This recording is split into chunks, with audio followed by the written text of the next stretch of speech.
نحمده ونصلي على رسوله الكريم أما بعد أعوذ بالله من الشيطان الرجيم بسم الله الرحمن الرحيم رب اشرح لي صدري ويسر لي أمري واحلل عقدة من لساني يفقهوا قولي رب زدني علما اللهم ربنا زدنا علما يا مقلب القلوب ثبت قلبي على دينك اللهم أرنا الحق حقا وارزقنا اتباعه وأرنا الباطل باطلا وارزقنا اجتنابه 22 سے والذین اور جنہوں نے صبروا صبر کیا ابتغاء چاہنے کے لیے وجہ چہرہ ربہم اپنے رب کا وَأَقَامُوا اور قائم کی الصلاۃ نماز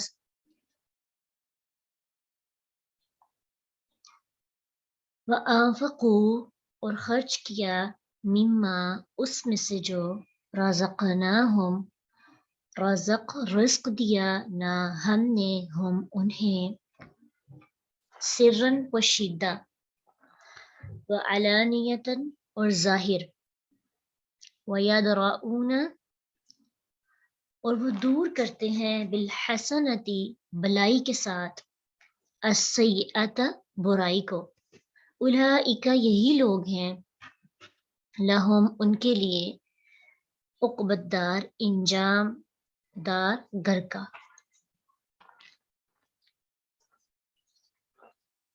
یعنی انہی کے لیے آخرت کا گھر ہے۔ اب چونکہ ہم پچھلی آیات کے اندر کچھ صفات پڑھ رہے تھے ان لوگوں کی جو عہد پورا کرتے ہیں اور پھر کون سے لوگ ہوتے ہیں اولو الالباب۔ اب اولو الالباب کی مزید صفات یہاں پہ بتائی گئی ہیں، عقل والوں کی، شعور والوں کی، سمجھدار لوگوں کی، جو آخرت کو ترجیح دیتے ہیں دنیا پر، ان کی یہاں پہ اس آیت کے اندر جو پہلی صفت بتائی گئی کہ ہر مقام پر جہاں صبر قابل تعریف ہے وہاں صرف اللہ کے لیے، اللہ کے چہرے کے لیے ابتغاء وجہ ربہم صبر کرتے ہیں۔ کیوں؟ کیونکہ تاکہ ہمارا رب ہم سے راضی ہو جائے۔ وہ دنیاوی معاملات میں سے مالی معاملات ہوں، جذباتی معاملات ہوں، وہ اللہ کی رضا کے لیے، اللہ کا چہرہ، اللہ کا دیدار حاصل کرنے کے لیے اپنی دنیا بیچ دیتے ہیں اور آخرت خرید دیتے ہیں۔ یہ صبر ریاکاری میں شامل نہیں ہوتا، دکھاوے کے لیے نہیں کرتے، شہرت کے لیے نہیں کرتے کہ لوگ کہیں واہ واہ کیا ثابت شخص ہے۔ اٹینشن، ان کا مقصد صرف کیا ہوتا ہے؟ اللہ کا چہرہ چاہنا۔ مطلب اس کا یہ ہے کہ اللہ کی رضا۔ اور صبر کا کیا مطلب ہوتا ہے؟ روکنا، باندھنا۔ کس چیز سے؟ جس چیز سے اللہ نے منع کیا یا جو ان کی تقدیر میں نہیں ہے اس پہ راضی ہو گئے۔ اور صبر موسٹلی جو صبر حقیقی جو صبر ہے وہ 3 طرح سے ہوتا ہے۔ سب سے پہلے صبر علی الطاعہ، یعنی اللہ کی اطاعت پر صبر کرنا، اپنے آپ کو اللہ کے احکام کی پابندی کروانا۔ جو کام بھی شروع کیے، مثلا اللہ نے جو فرضی احکامات ہم پہ نازل کیے، نماز، روزہ، زکوٰۃ، حج، اس کے علاوہ جو حقوق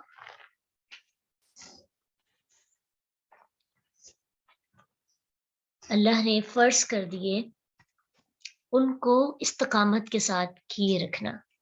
پھر صبر عن المعصیتی، یعنی نافرمانی سے رکنا۔ دوسرا صبر کیا ہے؟ حدود کو پامال نہ کرنا، حدود کو نہ توڑنا۔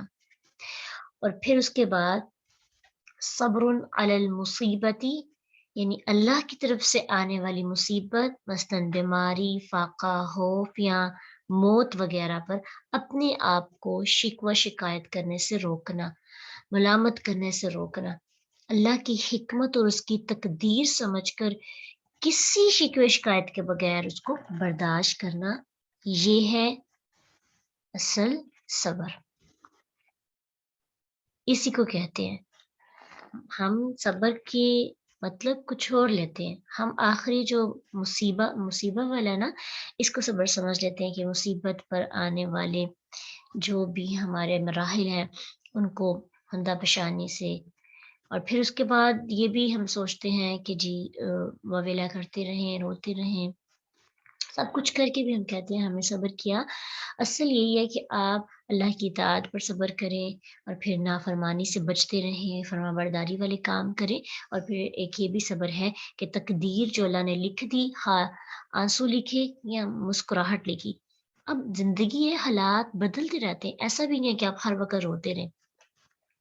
یوسف علیہ السلام کی سٹوری آپ پڑھ کے آئے ہیں، تو کب تک ان کے آنسو تھے؟ یعقوب علیہ السلام کے آنسو تھے، لیکن بعد میں خوشحالی بھی تو آئی تھی نا، تو انہوں نے بھی صبر کیا، انما اشکو بثی وحزنی الی اللہ، ٹھیک ہے۔ تو یہ صبر کرنے والے کون سے ہیں؟ اولو الالباب۔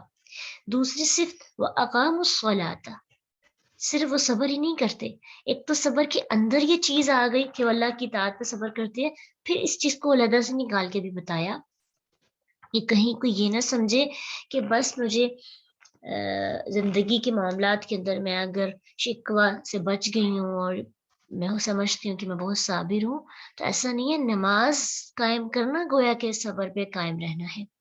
وَأَنفِقُوا مِمَّا رَزَقْنَاهُمْ سِرًّا وَعَلَانِيَةً، اور وہ کیا کرتے ہیں، یعنی ایکسٹرا چیزیں بتا دی، خرچ کرتے ہیں اللہ کی راہ میں، پوشیدہ بھی اعلانیہ بھی۔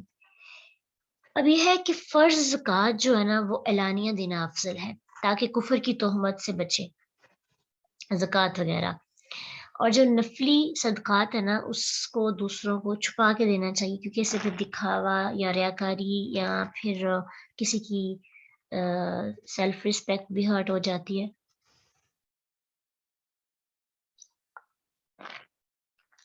تو وہ چھپا کے دینا افضل ہے۔ زکوٰۃ مطلب اگر لوگوں کو پتہ چل بھی جائے تو ایشو نہیں ہے، وہ ایسے افضل ہے۔ تو صدقہ اگر چھپا کے دیا جائے تو اس کا کوئی، اس مقابلہ کی کوئی نیکی بھی نہیں ہے۔ آپ نے حدیث پڑھی ہوگی، قیامت کے دن عرش والوں کا جو سایہ ہوگا، عرش کے نیچے وہ لوگ ہوں گے،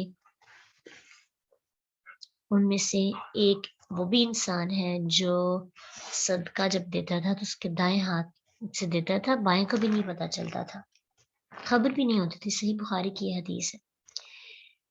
تو افضل یہی ہے کہ نفلی صدقات جو ہے انسان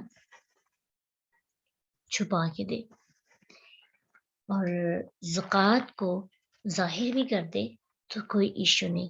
وَأَنفِقُوا مِمَّا رَزَقْنَاهُمْ سِرًّا وَعَلَانِيَةً وَيَدْرَؤُونَ، اور دور کرتے ہیں، بِالْحَسَنَةِ السَّيِّئَةِ، سب سے خوبصورت سے،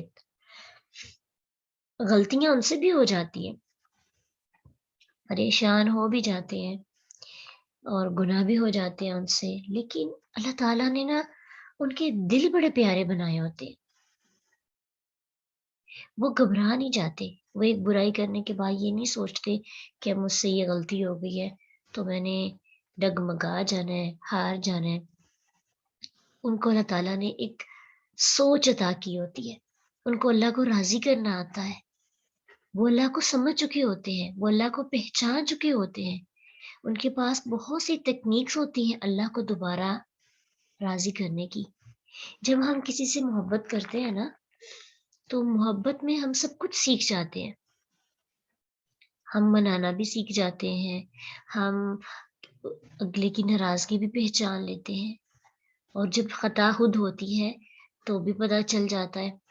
تو اللہ کے ساتھ جڑا ہوا بندہ، اللہ کے دیدار کرنے والا، اس کی چاہت رکھنے والا، اس کی رضا چاہنے والا، پھر فارمیلٹی کے لیے نہیں چاہتا کہ چلو بس ایک زبان پہ آگے چیز سے میں اللہ کی رضا کے لیے کام کر رہا ہوں، لیکن اندرونی معاملات اس کے ڈسٹرب ہوتے، ایسا نہیں۔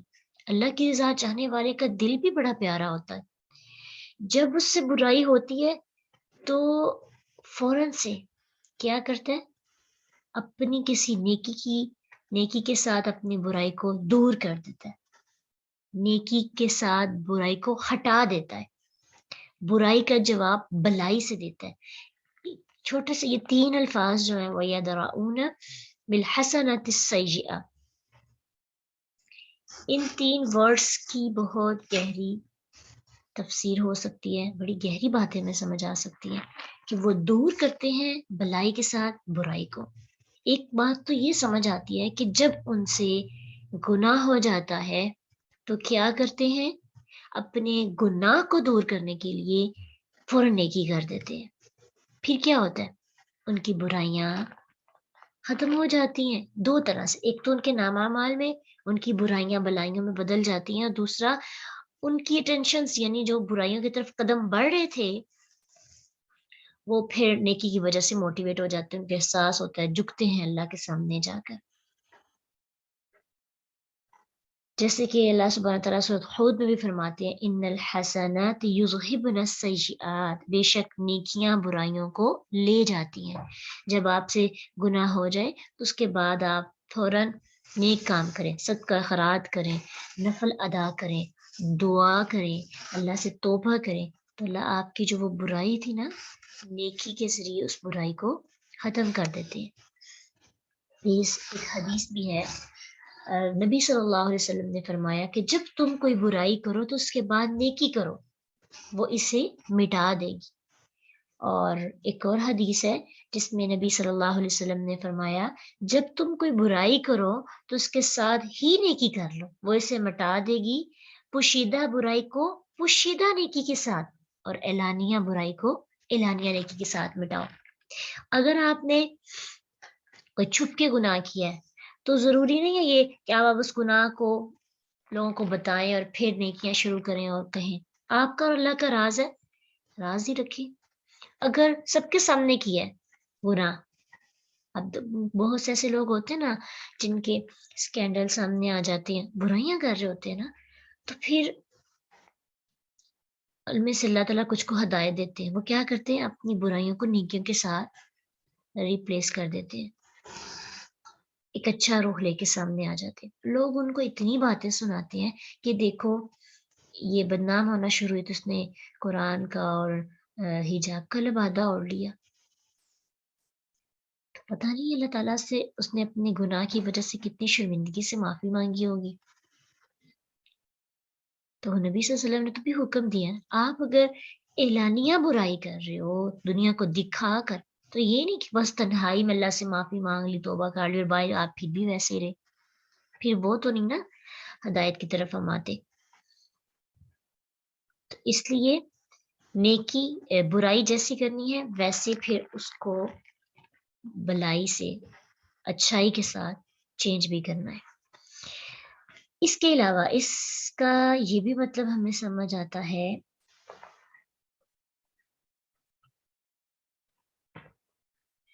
کہ جب ہمارے ساتھ کوئی برا سلوک کرتا ہے، جیسے کہ سجدہ کی آیت ہے کہ جس میں فرمایا گیا وَلَا تَسْتَوِي الْحَسَنَةُ وَلَا السَّيِّئَةُ، نہ نیکی برابر ہوتی ہے نہ برائی۔ ادفع باللتی ہی احسن، برائی کو اس طریقے سے ہٹاؤ جو سب سے اچھا ہے۔ فَإِذَا الَّذِي بَيْنَكَ وَبَيْنَهُ عَدَاوَةٌ كَأَنَّهُ وَلِيٌّ حَمِيمٌ، تو اچانک وہ شخص جس کے آپ کے درمیان اور اس کے درمیان دشمنی تھی، ایسا ہوگا کہ وہ آپ کا دلی دوست ہو جائے گا۔ وَمَا يُلَقَّاهَا إِلَّا الَّذِينَ صَبَرُوا، اور یہ چیز نہیں دی جاتی مگر انہیں جو صبر کریں۔ وَمَا يُلَقَّاهَا إِلَّا ذُو حَظٍّ عَظِيمٍ، اور یہ نہیں دی جاتی اس کو جو بہت بڑے نصیب والا ہو۔ یعنی آپ کی کسی کے ساتھ دشمنی ہو چل رہی ہے، کوئی آپ کے ساتھ برا کرتا ہے، آپ کو انسلٹ کرتا ہے، آپ کیا کرتے ہیں، زیادتی اور اس ذاتی عداوت اور تکلیف کا جواب زیادتی کی بجائے صبر کے ساتھ معاف کے ساتھ دیتے ہیں، اس پہ صبر کرتے ہیں اور معاف کر دیتے ہیں۔ پھر کیا ہوتا ہے کہ وہ بندہ جس کے اور آپ کے درمیان میں دشمنی تھی، کیا ہو جاتا ہے؟ فَإِذَا الَّذِي بَيْنَكَ وَبَيْنَهُ عَدَاوَةٌ كَأَنَّهُ وَلِيٌّ حَمِيمٌ، ایسے کہ وہ بندہ دلی دوست آپ کا بن جاتا ہے، آپ نے بدلہ ہی نہیں لیا، آپ نے تنقید ہی نہیں کی، طنز ہی نہیں کی، تانا ہی نہیں دیا، اس نے پتھر پھینکے، آپ نے مسکرا دیا، جیسے اللہ کے رسول کی پوری زندگی آپ کے سامنے ہے، طائف میں پتھر پڑے، آپ دعا دے رہے ہیں، ایک شخص مسجد میں آ کے گندگی پھیلاتا ہے، آپ اس سے اخلاق سے پیش آتے ہیں، اور پھر اسی طرح نبی صلی اللہ علیہ وسلم کی زندگی کے تو بہت سے واقعات آپ کے سامنے ہیں نا، کیسے آپ دوسروں کو رسپانس کرتے تھے، اور دیکھیں دین اسی وجہ سے پھیلا، وہی لوگ جو آپ کے دلی دشمن تھے، کأنہ ولی حمیم، دلی دوست بن گئے۔ اور اگر اس معاملے میں دیکھیں کہ مطلب وہاں پہ جہاں پہ نیکی کو برائی کے ساتھ نہیں، برائی کو نیکی کے ساتھ نہیں ہٹا سکتے، جیسے کافر جنگ کے معاملے میں نہیں ہم ایسا کر سکتے کہ وہاں پہ ہمارے ساتھ کوئی برائی کر رہا ہے، زیادتی کر رہا ہے، تو ہم وہاں پہ اس کو معاف کر کے اس کے ساتھ بھلائی کا ارادہ کریں، کیونکہ وہ پھر دین کا معاملہ اور جنگ کا معاملہ تھا، حالت جنگ کے اندر پھر آپ کو بدلہ لینا ہوتا ہے، پھر آپ کو اپنی قوت دکھانی ہوتی ہے، ٹھیک ہے۔ اور اب یہ اس معاملے میں بھی آپ نے دیکھنا ہے کہ یہ نہیں ہے کہ کوئی بندہ برائی کر رہا ہے تو ہم اس کو اچھا سمجھے، اچھا نہیں سمجھ سکتے، وہ تو حدیث میں بھی آتا ہے نا کہ جب کوئی برائی کرے تو اسے روکنے کی ہاتھ سے کوشش کرو، پھر اگر وہ ہاتھ سے نہ رکو تو زبان سے روکو، نہ رکے تو پھر کس سے روکو؟ دل سے برا جانو۔ تو اس چیز کو نیگیٹو کانسیپٹس میں نہیں لینا، اس کا جو مین آپ نے میننگ سمجھنا ہے اور جس پہ عمل کرنا ہے وہ یہ ہے کہ اپنی ذات میں اگر کوئی گناہ کا کام ہو جاتا ہے، برائی ہو جاتی ہے، اخلاق خراب ہو جاتا ہے، کچھ بھی زندگی میں ایسے حالات آ جاتے ہیں کہ آپ ٹریک لائن سے اتر جاتے ہیں، تو آپ کو حدیث یاد ہونی چاہیے، قرآن کی یہ آیت بھی، کہ اولو الالباب، عقل والے جو ہوتے ہیں نا، وہ مزید برائیوں کی طرف نہیں بڑھتے، ایک دن ان سے برائی ہوئی، ایک دن ان سے غلط کام ہوا، اللہ سے معافی مانگ کر سیدھے رستے پہ آ جائیں اور ساتھ ہی نیکیاں شروع کر دیں، اچھے اچھے کام شروع کر دیں۔ اور دوسری چیز یہ یاد رکھنی ہے کہ اگر ہمارے ساتھ کوئی زیادتی کرتا ہے، دکھ دیتا ہے، تکلیف پہنچاتا ہے، تو ہم نے اس کے ساتھ کیسے رویہ اپنانا ہے، نیکی کا، بلائی کا، احسان کا، تاکہ وہ ولی حمیم، دلی دوست بن جائے، جس کی دوستی ہمارے لیے فائدہ مند ہے نا، جیسے آپس میں ہمارے پیرنٹس کے درمیان اور رشتہ داروں کے درمیان جو چھوٹی موٹی بات ہو جاتی ہے، اولئک لہم عقبی الدار، یہی ہے اصل انجام ان کا گھر آخرت کا، یہی وہ لوگ ہیں ان کے لیے انجام ہے آخرت کا، یعنی یہ گھر دنیا، ان صفات والوں کے لیے دنیا کے گھر کے بعد ان کی آخرت کا گھر بہترین انجام ہے، عقبی الدار۔ جنات عدن یدخلونہا، باغات ہیں ہمیشگی کے، یدخلونہا، وہ داخل ہوں گے ان میں، کن میں؟ ان باغات میں، ومن صلح، اور جو کوئی نیک ہوا، من آبائہم، ان کے آباء و اجداد میں سے، وازواجہم، اور ان کی بیویوں میں سے، وذریاتہم، اور ان کی اولاد میں سے، والملائکۃ، اور فرشتے، یدخلون علیہم من کل باب، داخل ہوں گے ان پر ہر دروازے سے۔ اب اولو الالباب کے انعامات پڑھتے ہیں، اولو الالباب کی صفات کے بعد یہ دیکھیے کہ اللہ ان کو پروٹوکول کتنا دے رہے ہیں، دنیا میں اپنی خواہش کنٹرول کرنے، صبر کرنے، اللہ کی رضا پر راضی ہو جانے، لوگوں کو معاف کرنے، برائی کے بعد نیکیاں کرنے، بس اٹینشن کیا ہے؟ میرا رب مجھ سے راضی ہو۔ اللہ کہتے ہیں میں جب راضی ہو جاتا ہوں نا، تو پھر میں اس انسان کو بہت نوازتا ہوں، ایسی جنت ان کو عطا کی جائے گی، ایسا انجام ہے۔ عقبی الدار کیا ہے ان کے لیے؟ جنت میں داخل ہوں گے، اور ان کے ساتھ ساتھ جو ان کے نیک ساتھی ہوں گے، رشتہ دار ہوں گے، آباء و اجداد میں سے، بیویوں میں سے، اولاد میں سے، تو وہ بھی جنت میں آئیں گے،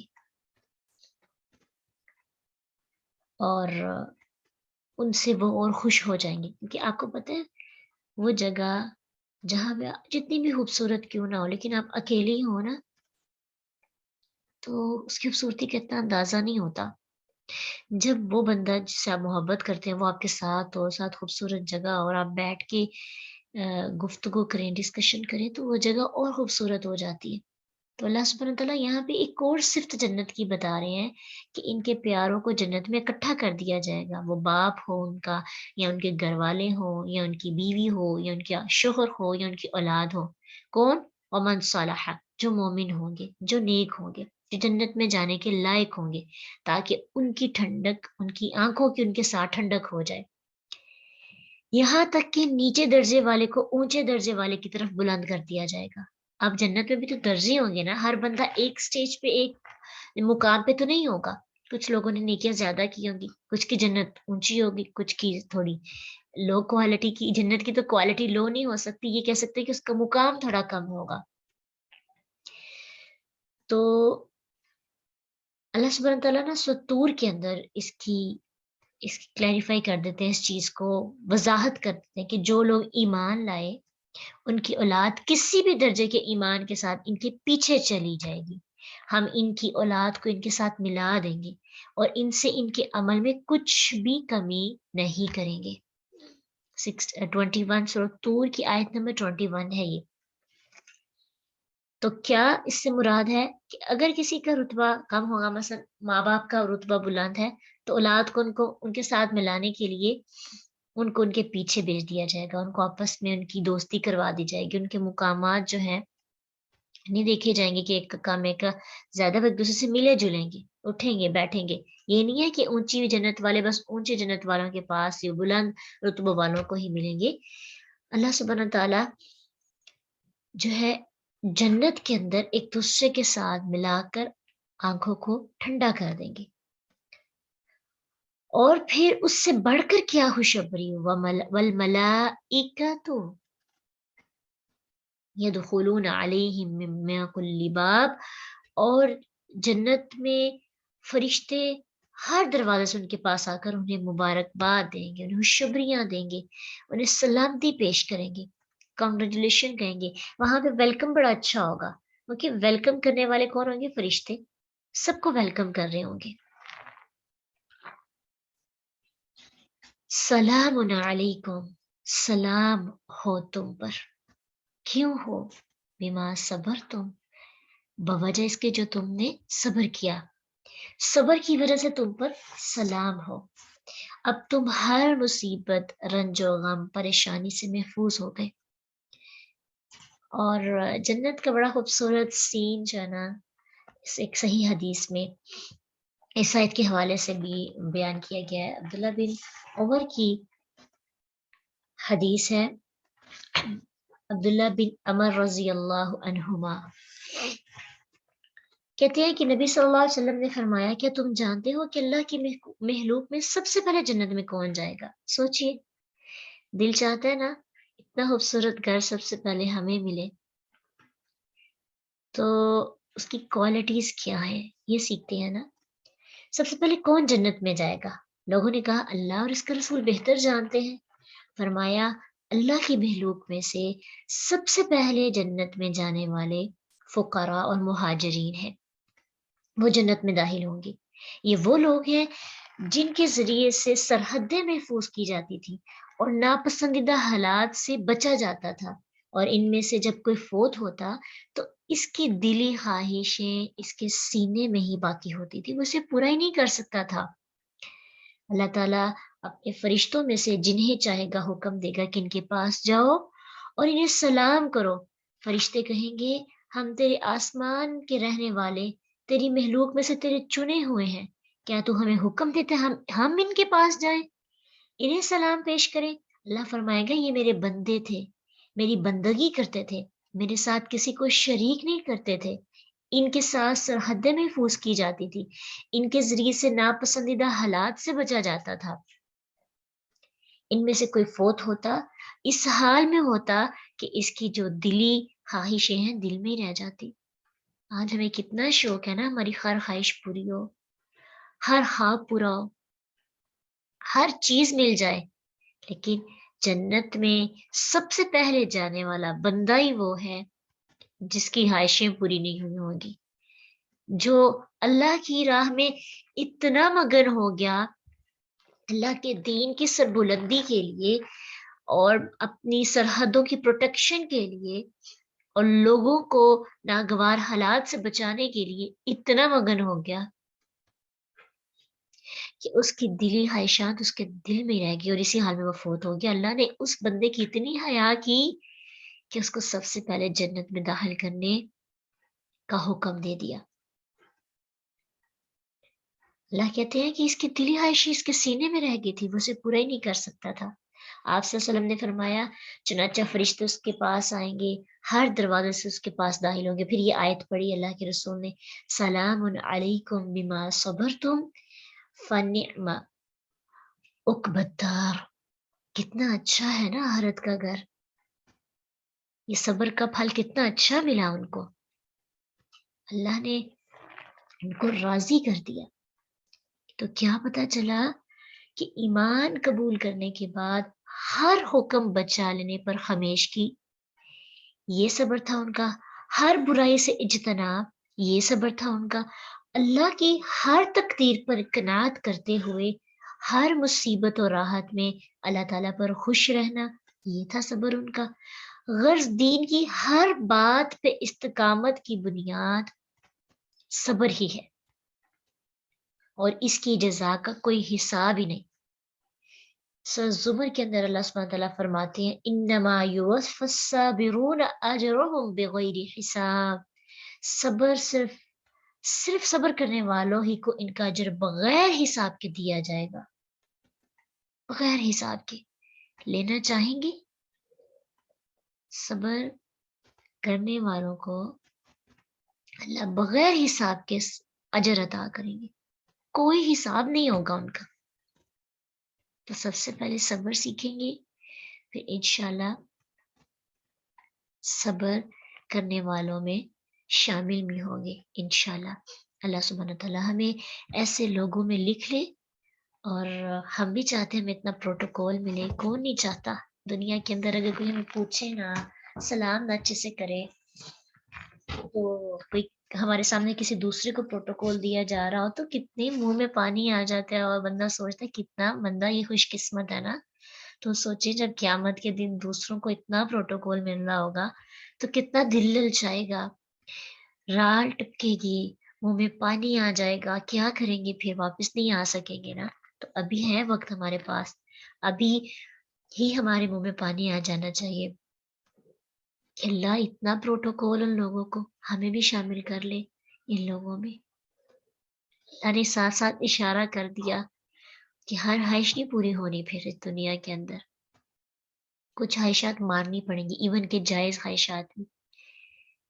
تو تیاری کر لی پھر جانے کی، اکٹھے ہی چلتے ہیں، قافلہ بن جائے گا اور پھر ہم ایک دوسرے کو جانتے ہوں گے، پھر ہمارے لیے جنت اور مزید جنت بن جائے گی، آنکھوں کی ٹھنڈک، ایک دوسرے سے ملنا چاہتے ہیں وہاں پہ ملیں گے، بات چیت کریں گے، گفتگو کریں گے، اللہ کی باتیں کریں گے، اللہ کا دیدار کریں گے نا۔ تو پھر کیا کرنا ہے؟ صبر، اللہ کی اطاعت پر آج سے اور کوشش کرنی ہے۔ الحمدللہ پہلے سے ہی ہم کوشش کرتے ہیں نا، ماشاءاللہ سے قرآن آپ سب کے دلوں پہ اثر کر رہا ہے، محسوس ہوتا ہے، اسی وجہ سے تو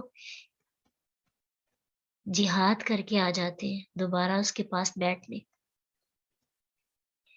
صبر دکھوں پہ بھی، نیکیوں پہ بھی اور برائی سے بچنے پہ بھی انشاءاللہ۔ وآخر دعوانا الحمدللہ رب العالمین۔